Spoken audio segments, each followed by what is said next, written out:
Good morning, afternoon, or evening. My name is Shannon, and today we are going to be going over all of the books that I read this past month.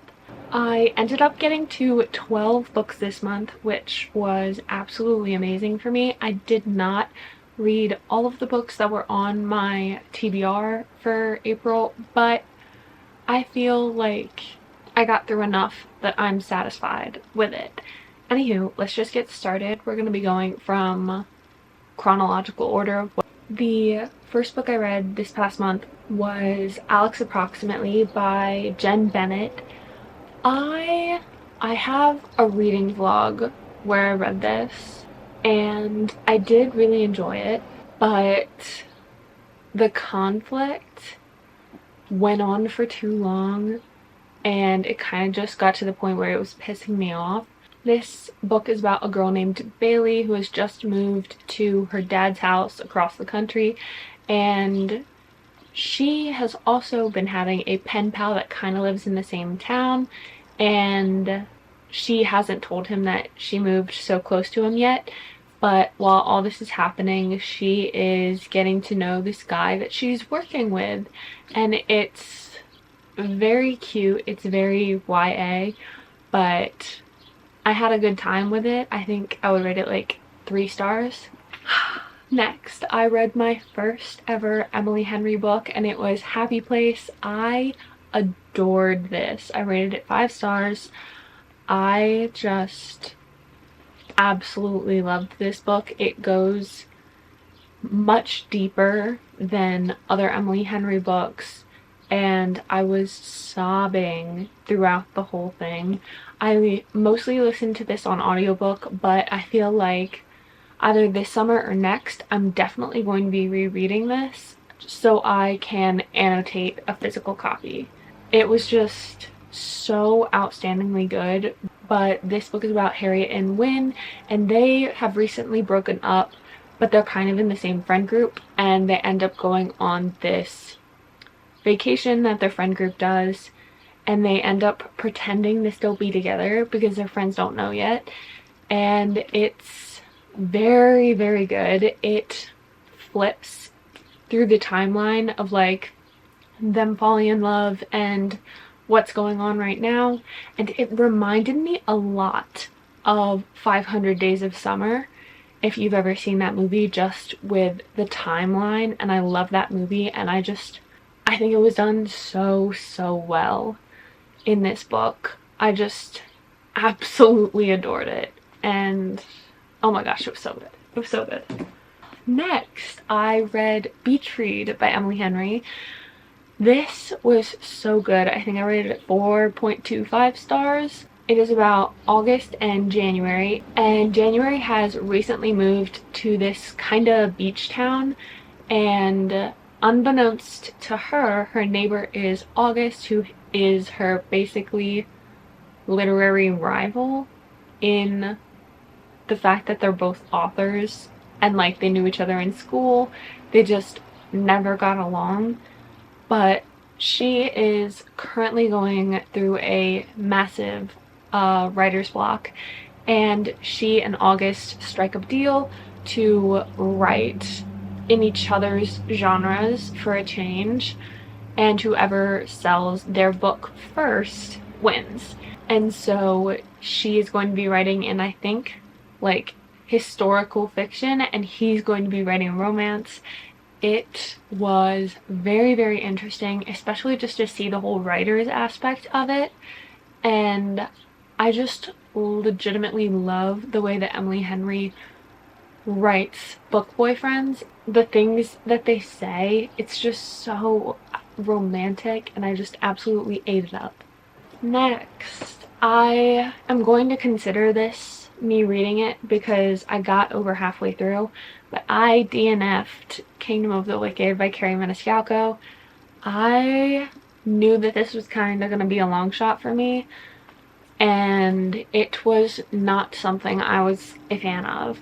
This book is about Amelia, and she has a twin sister who turns up dead, but they are also members of a family of witches living in Italy, and she finds out that her sister was dabbling in dark magic, which is something that they're like really enforced not to do, and she ends up accidentally summoning I think it's the Prince of Wrath, who is one of the princes of hell, and they kind of enter into an agreement together.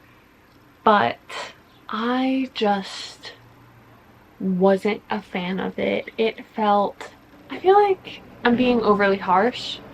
Maybe it was just because I legitimately hated the audiobook voices, because I did start listening to it on audiobook, but I just really wasn't enjoying it. It just felt so fake. Like, the characters felt fake. I don't know. It felt like bad acting. And that's the only way I can really describe it. But I didn't enjoy it, and so I decided not to finish it because I knew I wasn't going to finish the series, even if I finished the book. Then I read The Thursday Murder Club by Richard Osman. I didn't really know what to expect when I went into this book. I knew that it was like a group of people that get together to try to solve unsolved crimes, but then a crime happens and it just kind of pulls them all in and they try to solve it. It was kind of exhausting at first because there are so many different points of view that we're getting, that because I listened to this on audiobook, I had kind of a hard time at points in the beginning figuring out where I was and like which character I was following.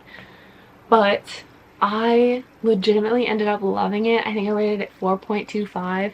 It reminded me a lot of Only Murders in the Building, the TV show with Selena Gomez, just because that's literally what they're doing. It's just like a bunch of old people, because all of the people in the club are in a nursing home, and it was just so cute and wholesome, just picturing in my head all of these like elderly people trying to solve these crimes, and I just really enjoyed it. The only thing I didn't love was that we don't really see the killer face justice, which is always something I really want whenever I read a thriller or mystery, but you win some, you lose some. And then I read Part of Your World by Abby Jimenez. This was my first Abby Jimenez book, and oh my god, I loved it so much. I did not think I was going to like this as much as I did. This story is about Alexis and Daniel, and basically Alexis ends up in a little bit of a problem that Daniel helps her out of, and they end up hooking up the first night they meet, and they just kind of keep coming back to each other, but they live 2 hours away. She is in a very high-powered family and he is just from a little small town, but it was just so wholesome, and the small town always does it for me. It might just be the whole found family aspect of it. That's why I love small town so much, but when it's in a small town, it always hits harder. And I ended up rating this book 4.75 stars. It was amazing. Then throughout that week of me reading those books, I was listening to Highly Suspicious and Unfairly Cute by, I think it's Talia Hibbert. I don't actually own the physical copy, so I'll insert a picture of the cover. But it was such a cute little YA romance.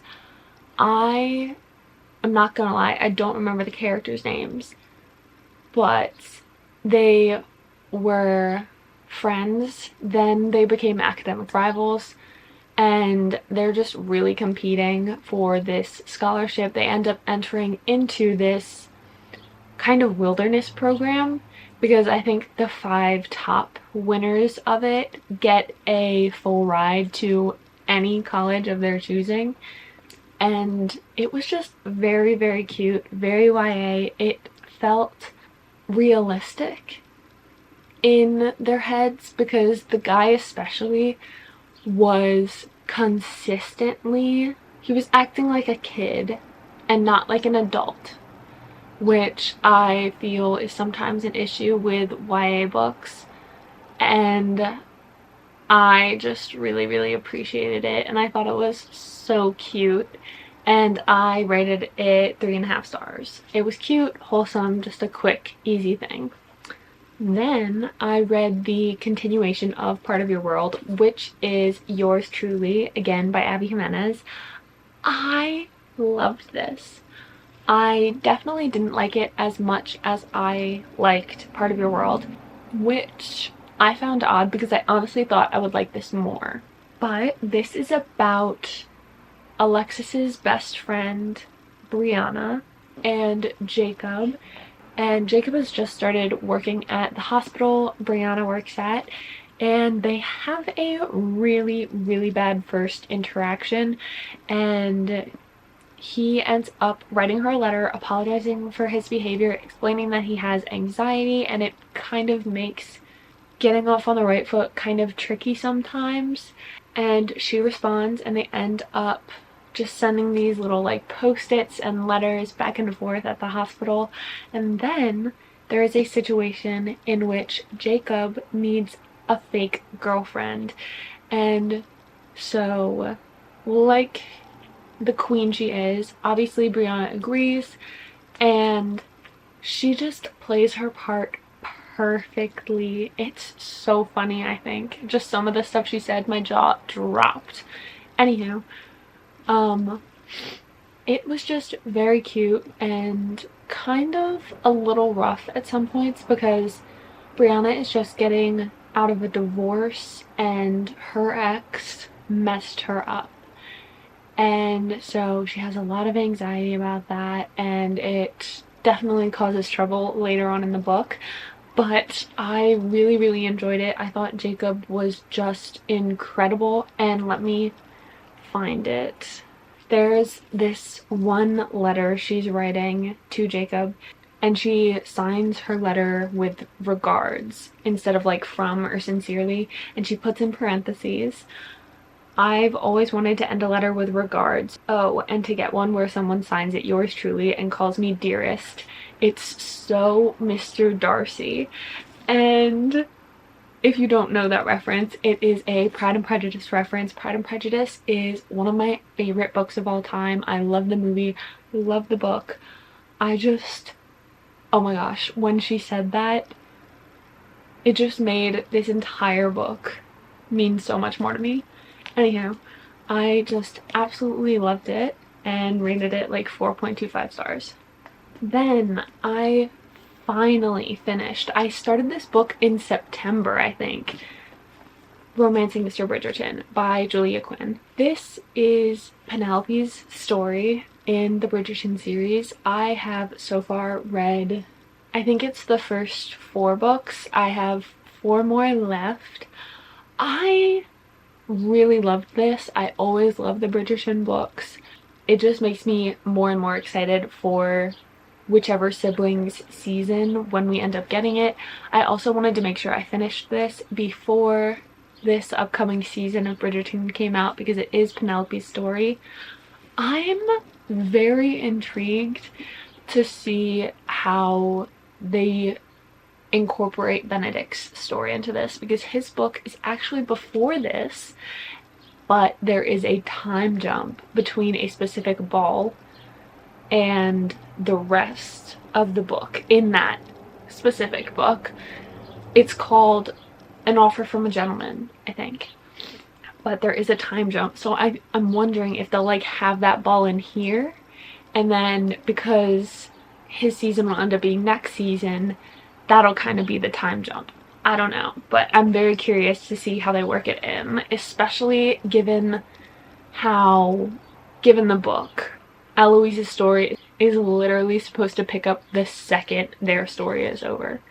Anyhow, next, I believe I just listened to this. I don't think I actually read any of the physical form, but I listened to Practice Makes Perfect by Sarah Adams. This is the continuation of When in Rome. I loved When in Rome. I rated it 5 stars, and I loved this book too.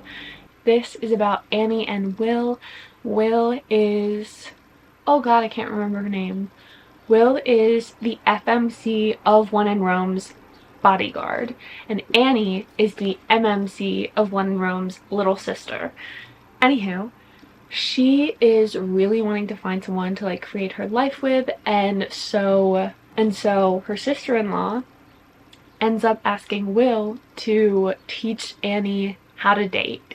And it just goes on from there. He's very brooding and exactly as you would expect a bodyguard to be, and she runs a florist shop. She's so innocent and quirky, and she's really just trying to break out of this shell that kind of everyone has put her in as like innocent Annie. And it was just so good. I think I rated it like 4.5 stars. Next, I listened to A River Enchanted by Rebecca Ross. This is the same author as Divine Rivals.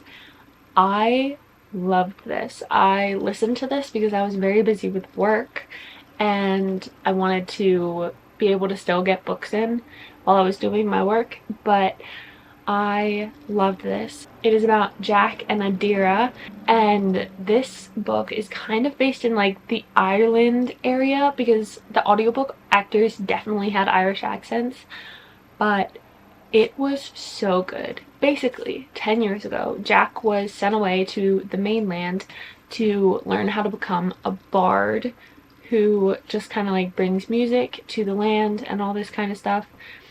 And he has recently been summoned back by Adira, who is, I think, the ruler's daughter. I can't remember what their ruler is called, but she's basically like, our girls are going missing. We think the elemental spirits are taking them, and you need to play their music for them in order to ask them questions and try to get these girls back. And while all this is going on, the island is actually split into an east and west end. They're two very conflicting parties. They do not get along well at all, and it just takes so many turns, and it's so good. I literally loved it so much. I rated it 4.5 stars, and I would highly recommend this series to anyone who enjoyed Divine Rivals. And the last book I read this month, again I listened to because I was too busy with work, but it is Ninth House by Leigh Bardugo. This is my first Leigh Bardugo book, and I absolutely loved it. Oh my gosh. I have been saying for so long that I want another morally gray FMC, like Jude from The Cruel Prince. I love her. And Alex definitely delivers on that. So Alex was offered a position at Yale to observe and kind of keep the secret societies in line, because they go into a lot of different kinds of magic, and there's like a different secret society for different kinds of magic. But she is able to see ghosts always, and that is not at all common. She actually is one of very few people that can do this, and there has recently been a crime committed in New Haven, and she gets involved because she starts thinking that it's much more suspicious than she originally thought, and it just goes into so many rabbit holes, and there are so many turns and twists, and I just legitimately loved this. I'm halfway through Hellbent. I just absolutely adored this book, and I would highly recommend it. I think I rated it, again, like 4.5 stars. It was a really good month for me, if you couldn't tell based on my ratings. I loved most of the books that I read this month. The only reason I don't really rate YA romances too high is because they don't really give me any kind of deeper feeling. They just are cute and wholesome, and that's about it. Not to like diss YA romance, but that's just, it just has never gone deeper for me personally. But those are the 12 books I read this month. I sincerely hope you guys enjoyed this video. If you did, please make sure to give it a thumbs up and subscribe. All my social media is linked down below for you guys. I hope you all are having an absolutely wonderful morning, afternoon, or evening wherever you are in the world, and I'll see you guys in my next video. Bye.